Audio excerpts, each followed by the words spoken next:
사실 더 중요한 것은 사람들이 나를 어떻게 보느냐 하는 모습보다 하나님께서 나를 어떤 모습으로 보실까 하는 것이 더 중요합니다. 오늘 본문에 보면 하나님께서는 이스라엘 백성들의 신앙 상태를 두고 엄청나게 고민을 하고 계신 것을 볼 수 있어요. 왜냐하면 하나님을 믿는다고 하지만 실제로는 그들의 상태가 멸망당했던 소돔과 고모라 성읍과 비교해도 조금도 나은 점이 없었기 때문이에요.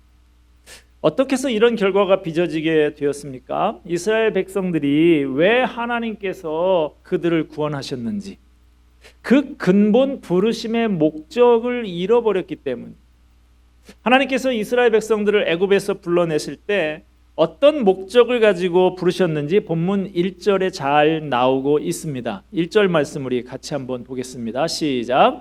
이스라엘이 어렸을 때에 내가 사랑하여 내 아들을 애굽에서 불러냈거늘.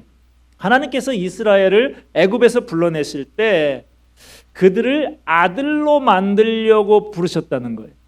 우리말 성경에는 아들을 불러냈다라고 되어 있죠. 마치 진짜 아들을 부른 것처럼 되어 있어요. 그러나 원문에 보면 아들로 불러내었다라고 되어 있습니다. 전치사가 있습니다.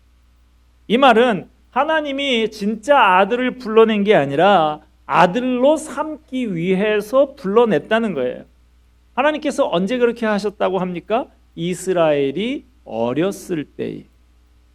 이스라엘이 어렸을 때 하나님께서 이스라엘을 사랑하셔서 아들로 삼기 위해서 부르셨다는 거예요. 여기서 어렸을 때, 어릴 때라는 것은 작고 귀엽고 예쁠 때 이런 뜻이 아닙니다.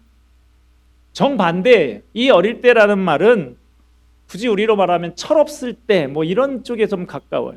이스라엘 백성에게 하나님을 기쁘시게 할 만한 구석, 그런 성숙한 구석이 하나도 없을 때, 이런 말이 어릴 때라고 하는 말입니다. 하나님께서 이스라엘을 아들로 삼고자 애굽에서 불러내신 것은 이스라엘이 아주 성숙하고 교양 있는 사람들이어서가 아닙니다. 뭐 하나 내세울 만한 것이 없는 천박한 노예민족이었어요. 하나님께서 그렇게 형편없는 그들을 사랑하셔서 위대한 하나님의 아들들이 되게 하기 위해서 애굽에서 불러내셨다는 것입니다.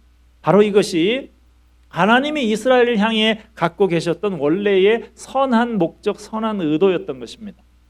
하나님께서는 우리를 불러서 예수 믿게 하실 때 아무 생각 없이 아무 뜻 없이 부르시지 않습니다. 하나님의 마음속에 그리고 있는 이미지, 그림이 있어요. 우리 한 사람 한 사람에 대해서 이런 사람 됐으면 좋겠다라고 하는 기대를 가지고 우리를 부르십니다.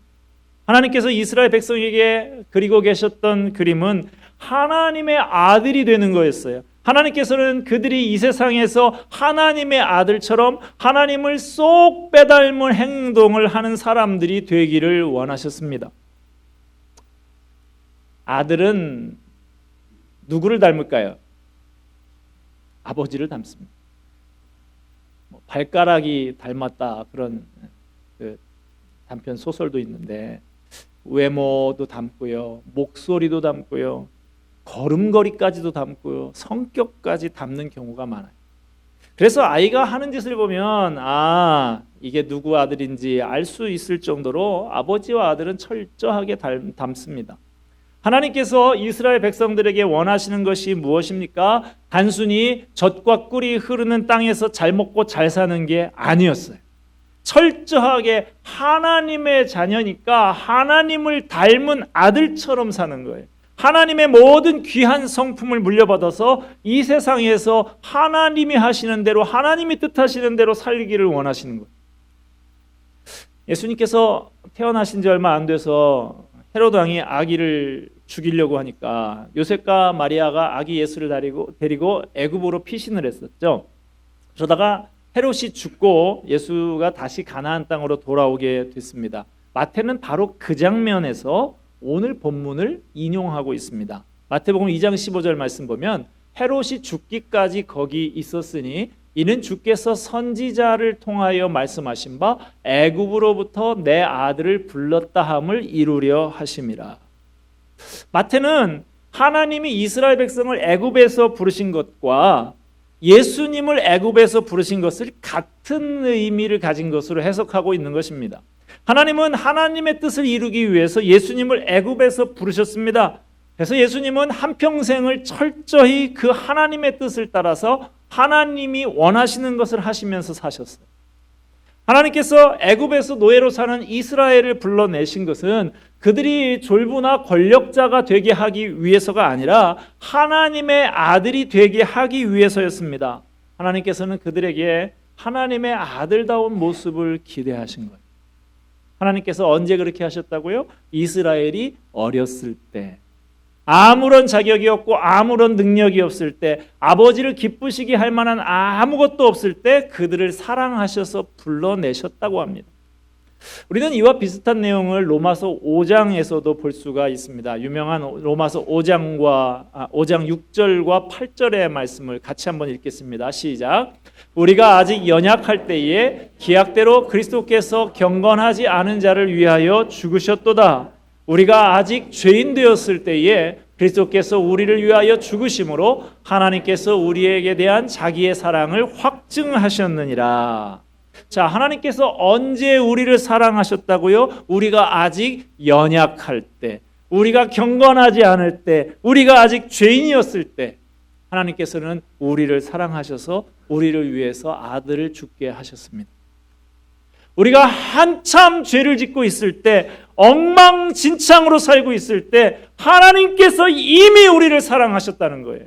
그래서 우리를 죄에서 불러내셨습니다. 무엇 때문에요? 우리를 하나님의 아들로 삼기 위해서, 우리가 하나님을 닮은 삶을 살게 하기 위해서 그렇게 하나님이 우리를 불러내셨다는 것입니다. 자, 그러면 그런 부르심에 대해서 이스라엘 백성들은 어떤 반응을 보였을까? 어땠습니까? 2절에 보니까 선지자들이 그들을 부를수록 그들은 점점 멀리하고 바알들에게 제사하며 아롯에게 있는 우상 앞에서 분향하였느니라. 하나님께서 이스라엘 백성들을 부른 것은 아들 되라고 부르신 것인데 그들은 길을 쓰고 아들이 되려고 하지 않았다는 거예요. 부르면 부를수록 하나님을 멀리하고 바알을 더 가까이 했습니다. 이스라엘 백성은 하나님의 아들이 되려고 하지 않고 하나님이 가장 싫어하시는 가나안 사람으로 살려고 했어요. 하나님께서는 하나님 닮기를 원하셨지만 그들은 그것을 거부하고 세상 즐거움을 향해서 달려갔습니다. 그래서 하나님은 이대로 두면 안 되겠다 하고 이스라엘 백성들을 훈련을 시키셨습니다. 3절 말씀 같이 보겠습니다. 시작. 그러나 내가 에브라임에게 걸음을 가르치고 내 팔로 안았음에도 내가 그들을 고치는 줄을 그들은 알지 못하였도다. 자, 부모는 아기가 어느 정도 자라면 걸음마를 가르치죠.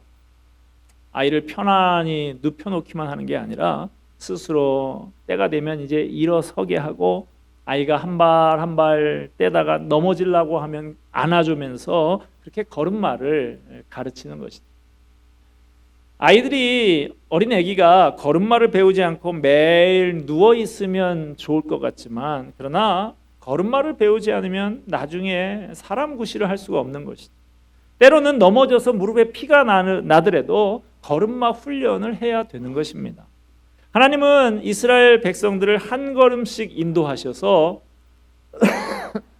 죄를 버리고 하나님께 가까이 나오도록 훈련을 시키셨어요. 그러다가 이스라엘 백성이 쓰러지고 넘어지려고 하면 다시 붙잡아서 일으켜 주셨습니다. 그런데 이스라엘 백성들은 하나님이 왜 이러시는지 몰랐어요. 자기들은 마냥 누워서 젖이나 먹고 싶은데 왜 자꾸만 우리를 일으켜 세워서 걷게 하시는지, 아니 잡아주려고 하면 확실하게 꽉 잡아주시든가 왜 잡았다가 놨다가 하시는지, 왜 이렇게 고달프게 하시는지 이해하지 못해요. 어려움이 찾아오면 하나님께서 자기들을 사랑하지 않는다고 생각하고 우상을 따라갔습니다. 4절 말씀 같이 한번 읽습니다. 내가 사람의 줄 곧 사랑의 줄로 그들을 이끌었고 그들에게 대하여 그 목에서 멍에를 벗기는 자 같이 되었으며 아마 당시에 이스라엘에서는 아이에게 걸음마를 가리킬 때 줄을 쥐어주면서 나도 이쪽에서 줄을 가지고 당기면서 그렇게 가르쳤던 모양입니다. 그게 여기서 나오는 사람의 줄이라고 하는 거예요. 이 사람의 줄과 대비되는 것이, 자, 사람은 그렇게 사람의 줄로 가르친다고 하면 짐승은 어떻게 가르쳐요? 멍에를 메워가지고 매를 때려가면서 그렇게 가르치는 거예요. 하나님께서는 이스라엘 백성들을 짐승을 다루듯이 강압적으로 다루지 않으셨어요. 이스라엘 백성이 애굽에서는 노예로 짐승 대접을 받았지만 하나님은 그들의 목에 있는 멍에를 벗기시고 인격적으로 대우하셨습니다. 마치 아기에게 걸음마 훈련을 시키듯이 사랑의 끈으로 당기면서 훈련을 시키셨습니다. 그들 앞에 먹을 것을 두었노라.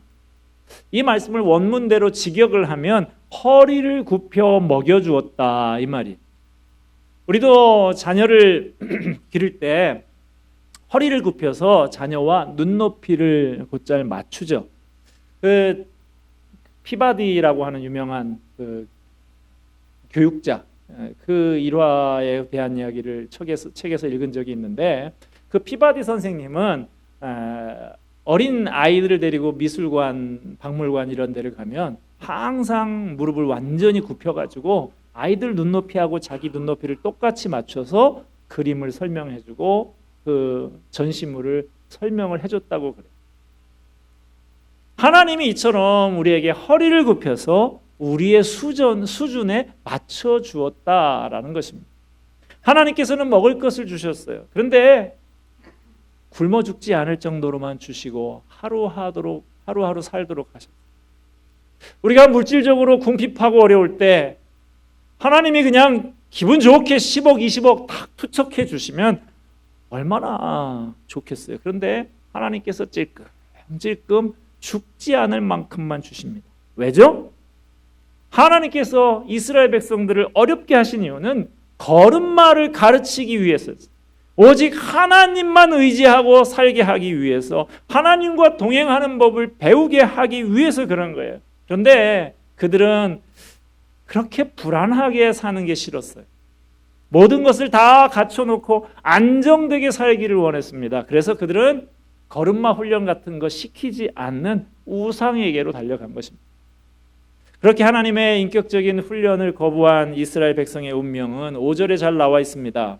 그들은 애굽 땅으로 되돌아가지 못하겠거늘 내게 돌아오기를 싫어하니 아수르 사람이 그 임금이 될 것이라. 하나님께서 우리를 인격적으로 대우하시면서 말씀으로 가르치시는데, 이 사랑의 줄이 싫다고 하면 그때는 짐승의 멍에를 지워서라도 하나님은 가르치십니다. 하나님의 사랑의 줄을 거부한 이스라엘 백성들은 하나님의 자녀로서의 자격을 상실하고 결국에 원래의 노예 상태로 되돌아가게 되고 마는데, 이번에는 애굽으로 돌아가는 게 아니라 아수르의 노예가 되고 만다는 거예요. 7절 말씀, 내 백성이 끝끝내 내게서 물러가나니 비록 그들을 불러 위에 계신 이에게로 돌아오라 할지라도 일어나는 자가 하나도 없도다. 무슨 연좌 시위 데모하는 장면 같아. 선지자가 그들에게 뜻을 돌이키는 사람은 일어서라고 해도 한 사람도 일어서는 사람이 없었어요. 아주 작심을 하고 하나님으로부터 떠나갑니다. 하나님은 우리더러 하나님의 아들처럼 살라고 하시는데 그게 얼마나 힘들고 귀찮은 일인지 몰라요. 죄를 지으면 회개해야죠. 내 마음대로 할 수 있는 게 하나도 없어요. 그래서 아예 작심을 하고 하나님을 떠납니다. 아유, 이 하나님 귀찮게 하시고 요구하는 게 많은 하나님한테 나 떠나겠다고 하나님을 의지하는 끈을 스스로 끊어버렸어요. 하나님은 이런 이스라엘을 두고 깊은 고민에 빠지십니다. 8절 말씀 우리 같이 한번 읽읍시다. 에브라임이여 내가 어찌 너를 놓겠느냐, 이스라엘이여 내가 어찌 너를 버리겠느냐, 내가 어찌 너를 아드마같이 놓겠느냐, 어찌 너를 스보임같이 두겠느냐, 내 마음이 내 속에서 돌이키어 나의 긍휼이 온전히 불붙듯 하도다. 자, 여기 아드마와 스보임이라고 하는 낯선 지명이 나오죠. 이거 아시는 분은 뭐 별로 없을 거예요. 소돔과 고모라는 잘 아시죠? 소돔과 고모라가 멸망할 때 함께 그 옆에서 같이 멸망한 도시들이 이 아드마와 스보임입니다. 지금 이스라엘 백성들의 상태를 이야기하면서 멸망당한 소돔과 고모라, 아드마와 스보임과 별 차이가 없다고 하는 거예요. 그들이 하나님의 말씀을 붙들지 않았더니 그들에게 어떤 결과가 나타납니까? 극심한 성적인 타락, 그리고 부정부패가 만연하고 착취와 학대가 가득하게 됐습니다. 그들의 죄를 생각하면 그들은 소돔과 고모라처럼 아드마와 스보임처럼 유황불로 멸망을 받아야 마땅했던 것입니다. 그러나 내 마음이 내 속에서 돌이켜요. 하나님 마음에 그렇게 멸망을 시켜버릴까 하는 마음이 들다가도 내 속에서 심한 갈등이 있다는 말씀을 하나님께서 하고 있는 거예요. 분명히 이스라엘 백성들이 지은 죄로 봐서는 소돔과 고모라처럼 멸망받아야 마땅합니다. 그러나 하나님께서 그렇게 하고 싶지 않으신 거예요. 어떻게 해서든지 그들을 붙들어주고 싶으신 거예요. 하나님 마음속에 지금 엄청난 갈등이 일어나고 긍휼이 불붙듯 타오르고 있는 것입니다. 하나님께서는 어떻게든 이스라엘이 소돔과 고모라처럼 멸망하게 해서는 안 되겠다고 생각하셨어요. 그래서 하나님은 결국 택하신 방법이 이스라엘이 아수르에게 포로로 잡히는 방법, 아수르라는 회초리를 들어서 징계하시는 방법을 택하십니다. 이걸 보면 하나님께서 어떤 시각으로 우리 민족을 보고 계시는지 알 수 있습니다. 하나님께서는 우리 민족 사랑하셔서 이 시대의 이스라엘로 삼아서 엄청난 복을 내려주셨습니다. 그런데 우리 민족은 하나님께서 사랑하시면 사랑하실수록, 복을 주시면 주실수록 죄를 더 많이 지었습니다. 지금 온 나라에 소돔과 고모라와 같은 성적인 타락이 깊숙이 자리 잡고 있습니다. 불의와 부정, 부패가 끊이지를 않고 있습니다. 사실 우리 사회에 이 잣대로 하면 유황불로 멸망받아서 마땅해요. 그런데 하나님께서 그렇게 하시지 않습니다. 왜냐? 아직도 건져야 할 사람이 있기 때문에, 아직도 말씀을 듣고 변화받아야 할 사람들이 남아 있기 때문에 그런 것입니다. 자, 드디어 하나님께서 결단을 내리십니다. 9절 말씀, 내가 나의 맹렬한 진노를 나타내지 아니하며 내가 다시는 에브라임을 멸하지 아니하리니 이는 내가 하나님이요 사람이 아님이라. 내 가운데 있는 거룩한 이니 진노함으로 내게 임하지 아니하리라. 하나님은 이스라엘을 소돔과 고모라처럼 멸망시키는 대신에 하나님 자신이 그 책임을 다 지고 가기로 결심하십니다. 더 이상 진노로 그들에게 임하지 않으시겠다고 하십니다. 그들은 아무리 해도 안 되는 인간이고 나는 하나님이니 이 문제는 하나님인 내가 책임을 지고 가겠다는 거예요. 어떻게 그것이 가능합니까? 하나님이 갖고 계신 계획이 있기 때문이에요. 그 계획은 바로 하나님의 아들이 우리의 모든 죄를 뒤집어 쓰고 십자가에 죽으심으로 우리의 죄를 다 용서하시는 것입니다. 이제 우리는 이런 하나님의 사랑을 믿기만 하면 됩니다. 그러면 하나님은 우리의 죄를 예수님에게 다 넘기시고 하나님의 성품을 우리에게 이식시켜 주십니다.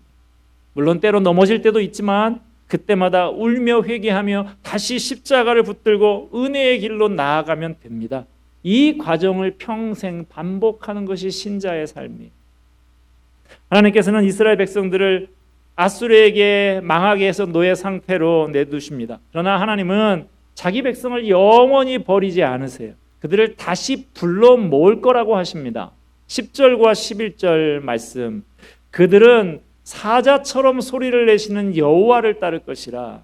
여호와께서 소리를 내시면 자손들이 서쪽에서부터 떨며 오되 그들은 애굽에서부터 새같이 아수르에서부터 비둘기같이 떨며 오리니 내가 그들을 그들의 집에 머물게 하리라. 나 여호와의 말이니. 자, 하나님께서 그 백성을 부르시는데 어떻게 부른다고요? 사자같이 큰 소리로 온 세계에서 이스라엘을 부르신다고. 그러면 그들이 하나님께서 부르시는 소리를 듣고 새같이 비둘기같이 돌아올 거라는 거예요. 하나님께서 부르시는 이 큰 소리, 이게 뭡니까? 이게 바로 복음이에요. 복음은 하나님께서 죄인들을 부르시는 소리입니다. 하나님의 복음의 소리는 너무나 커서 온 세상 누구나 다 들을 수 있는 소리예요. 아무도 나는 복음을 듣지 못했다고 핑계댈 수 없는 소리입니다. 누구나 듣고 포로된 곳에서 돌아와서 하나님의 백성으로 양육되는 거예요. 복음서를 보면 예수님께서는 자신이 이스라엘의 잃은 양을 찾으러 왔다고 말씀하십니다. 이게 바로 하나님께서 버림받은 자들을 은혜로 부르시는 소리예요. 오순절 때는 어땠습니까? 전 세계에서 몰려온 사람들이 주님의 십자가와 부활의 복음의 소식을 듣고 회개하고 죄사함을 받고 성령을 받았습니다. 우리는 원래 하나님의 자녀가 될 자격이 없는 사람들이죠. 우리의 죄를 생각할 때 우리는 모두 멸망의 대상들이었어요.